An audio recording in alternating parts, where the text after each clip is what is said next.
हमरा एगो गिरी देलखिन, घर देलखिन हन, नल जल है, बिजली है, हुनका से जनानी सबके अथी है, शान है बढ़ल, तैले देब 10,000। हाँ एले हमरा कले कभी नहीं एले, एले हमरा 10,000 एतै सबके कहलखिन एतै सब। हमरा आर के पाई नहीं मिलले है। अच्छा आ घर आर नहीं मिले है, तक लो आधा पन से ज्यादा हो गए, घर नहीं मिले है।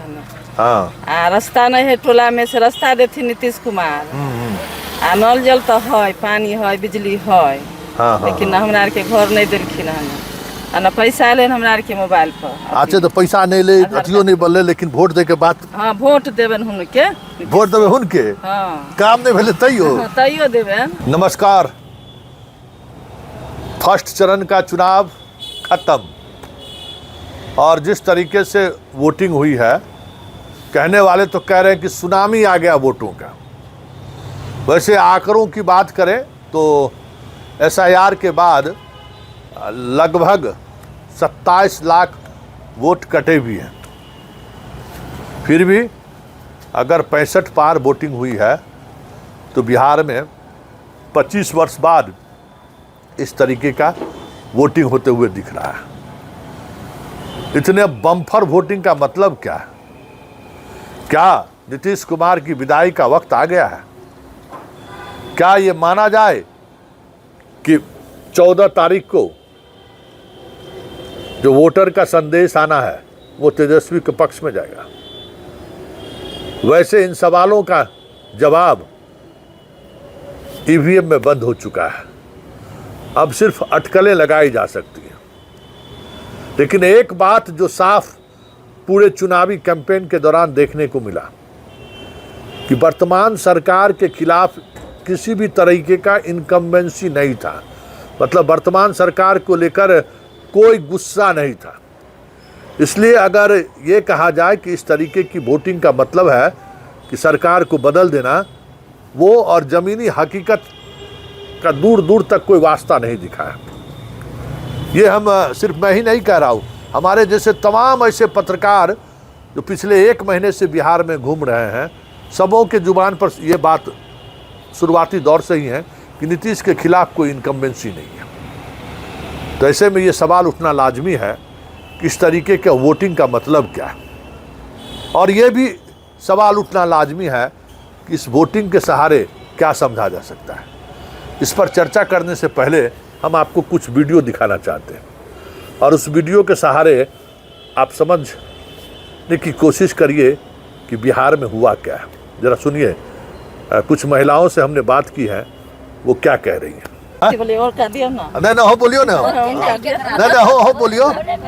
हाँ आओ आओ, की भेले क्या है, हुनके क्या वोट देवे? हुनका देवे हमरा एगो गिरी देलखिन, घर देलखिन हन, नल जल है, बिजली है, हुनका से जनानी सबके अथी है, शान है बढ़ल, तैले देब 10,000। हाँ एले हमरा कले कभी नहीं एले, एले हमरा 10,000 एतै सबके कहलखिन एतै सब नहीं एतै। अच्छा हाँ बताइयो। हमरा आर के पाई नहीं मिलले है। अच्छा आ घर आर नहीं मिले है, तक लो आधा पन से ज्यादा हो गए, घर नहीं मिले है। आ रास्ता नहीं है, टोला में से रास्ता देती नीतीश कुमार। आ नल जल तो है, पानी है, बिजली है, लेकिन हमरा आर के घर नहीं दिलखिन है, ना पैसा आले हमरा आर के मोबाइल पर। अच्छा तो पैसा नहीं ले, अथियो नहीं बोले, लेकिन वोट दे के बात। हाँ वोट देबन हुनके। वोट देबे हुनके। हाँ काम नहीं भेले तैयो देबन। अच्छा ई महिला सब एना किया है जैसे नीतीश करे छे? वहाँ चलते ना जे बिजली दै छथिन, राशन दिलखिन हने केते दिन 2 साल से दऽ रहलखिन नाही बिना पैसे के फ्री। आ तेकर बाद बिजली है, तेकर बाद नल जल है, ई सब है, फ्रीओ दिलखिन हने बिजली 1 महीना के 2 महीना। आ सब किछ दै छथिन। एगो रोड नहीं है, रास्ता वो बनाइए ना देथिन फिर। अच्छा ठीक है, इतना भरोसा है नीतीश बाबू को ना। आज नीतीश बाबू तो बीमार पड़ गेलखिन, बुढ़ा गेलखिन, तैयो की होत बुढ़ा गेलखिन त हुनकर आरो अथी है ना, चटिया सब चटवा सब छै, चटिया सब छै ना हुनकर। हाँ अपना क्षमते से नहीं इलेक्शन लड़ रहलखिन जे बुढ़ाइयो गेलखिन तैयो हाँ। बीमारो पड़लखिन तैयो इलेक्शन से तो साइड नहीं हखिन तो वोट तो देबे करबै जहिया साइड होथिन तहिया नहीं देब हाँ हाँ अखनी तो हखिन तो अखनी हुनकर वोट चाही हमरा तरफ से हम सब देब देबै। हाँ सब जना नहीं देबे हम हुनका वोट। अहाँ सब की करै छियै, अहाँ सब की करबै? वोट दे हाँ नीतीश कुमार के वोट दे। नीतीश कुमार के किया हाँ तोरी के हाँ? पैसा देलके तैयो नहीं देलके तैयो वोट तो देना ही ना। अच्छा वोट दै छै नीतीश कुमार के। अहाँ बजियो बजियो बजियो बजियो, शर्मा के जरूरत नहीं छै एकदम। अब महिला के एते अधिकार भेलै तो महिला चुप क्या रहते? हाँ हाँ तो ठीक छै, चलिए मतलब अब कहने की जरूरत नहीं है। कुछ लोगों से हमारी बातचीत हम चलते चलते कर लिए, तब सोच सकते हैं कि महिलाओं की दीवानगी अभी भी नीतीश कुमार को लेकर किस हद तक है। तो आपने सुना, और हर कंस्टिट्यूंसी में शुरुआती जो अभी तक डाटा आया है उसमें कम से कम 8% से लेकर 12 से 15% ज़्यादा महिलाएं वोट की, और महिला वोटर नीतीश कुमार के साथ है। इससे भी मेरे जैसे जितने पत्रकार फील्ड में हैं कोई इनकार नहीं करते हैं। तो आखिर क्या माना जाए कि यह सुनामी वर्तमान सरकार के पक्ष में तो नहीं है? ये भी एक सवाल है, क्योंकि ये सवाल हम इसलिए कह रहे हैं कि महिला वोटर ने जाति धर्म मजहब सारी चीज़ों को, सीमाओं को तोड़ डाला है इसने। यादव जो हमने आपको दिखाया है उसमें एक यादव महिला भी है, मतलब यादव और मुसलमान महिलाएं भी नीतीश कुमार के उस योजनाओं को लेकर बाकी जो पिछले 20 वर्षों से वो महिलाओं के लिए काम कर रहे हैं उसको लेकर कहीं न कहीं नीतीश के साथ वो खड़ी रही हैं। और उन महिलाओं से हमने किस तरीके से सवाल किया है वो भी आपने सुना है। तो अगर ये ट्रेंड है तब तो फिर बहुत मुश्किल होगा। वैसे जहाँ तक हमारे साथ काम करने वाले पुराने मित्र टीवी से लेके कशिश से लेके अभी फ़िलहाल यूट्यूब से जुड़े हुए बहुत सारे पत्रकारों से जो हमारी बातचीत हुई है, ग्राउंड में हम खुद गए हैं, तो जो हमें दिखा है सहरसा, नोट कर लीजिए, सहरसा में महागठबंधन मजबूत स्थिति में है और सभी सीट जीत जाए तो कोई बड़ी बात नहीं। वहाँ पान तांती का फैक्टर ज़बरदस्त काम किया है, इसलिए वहाँ कुछ भी रिजल्ट हो सकता है। छपरा का रिजल्ट भी चौंकाने वाला हो सकता है कि एकदम 8-2 हो जाए, 6-4 हो जाए, इस तरीके से महागठबंधन का लहर हमें दिखा। मतलब अलग अलग कंस्टिट्यूंसी की बात करें तो लेकिन अगर महिला वोटर वाला बात जो जिस तरीके की आ रही है तब तो फिर ये सारे आकलन खत्म हो जाएंगे, ध्वस्त हो जाएंगे सारे।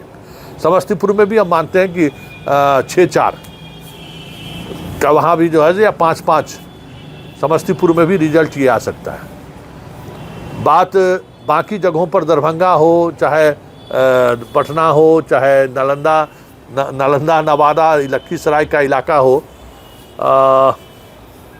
इसमें पहले से बहुत बेहतर स्थिति में एनडीए दिख रही है। बक्सर उक्सर के इलाके में एनडीए की स्थिति पहले से काफ़ी मजबूत है।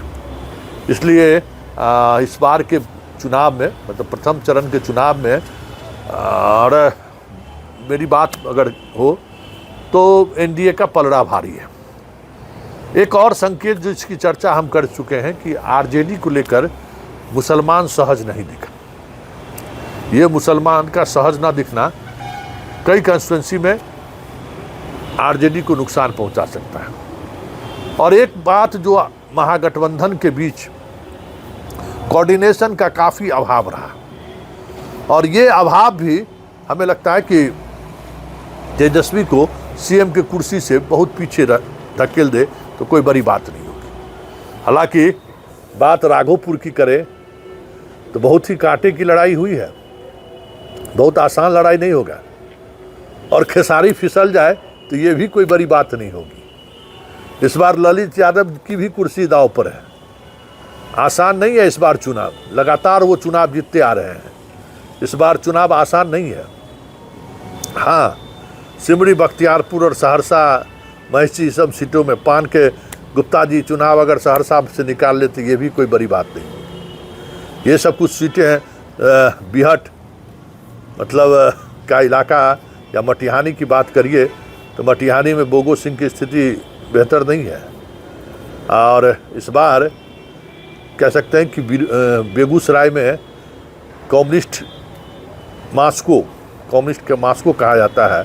इस बार मास्को की हवा निकल जाए या इस बार वो पदवी ख़त्म हो जाए तो ये भी कोई बड़ी बात नहीं होगी, क्योंकि सबसे ज़्यादा वोटिंग बेगूसराय में हुआ है, ये बात मान के चलिए। और ये वोटिंग सीपीआई सीपीएम के पक्ष में या उसके कार्यकर्ताओं का एग्रेशन कभी कहीं नहीं दिखा है, चाहे तेघड़ा हो, चाहे बछवाड़ा हो, चाहे बखड़ी हो। हालांकि बखड़ी में अपर हैंड हमें लगा वहाँ कि भाई चिराग को लेकर कोई पॉलिटिकल पार्टी, चाहे बीजेपी हो चाहे जदयू हो, सहज नहीं है। चिराग का समझ जाइए कि इस फेज में एक दो खाता खुल जाए तो बड़ी बात है, नहीं तो बाकी जगह परबत्ता में भी ज़बरदस्त लड़ाई डॉक्टर संजीव ने दिया है चिराग के उम्मीदवारों का, और वहाँ भी बीजेपी और जदयू चुप ही रहा है चिराग के उम्मीदवार को। बकड़ी में भी यही स्थिति हुआ है। महुआ में तेज प्रताप ने ज़बरदस्त फाइट कम बैक किया है। इस तरीके के जो वीआईपी सीट है उन सीटों पर परिणाम जो भी हो, लेकिन एक रुझान सामने आया है। लेकिन सबसे चौंकाने वाला रिजल्ट जो हमें साफ दिख रहा है वो महिला वोटर है। और अगर महिला वोटर जिस तरीके से वोट किया है तो 180 पार हो जाए तो कोई बड़ी बात नहीं होगी। चल हो गया, कितना देर है?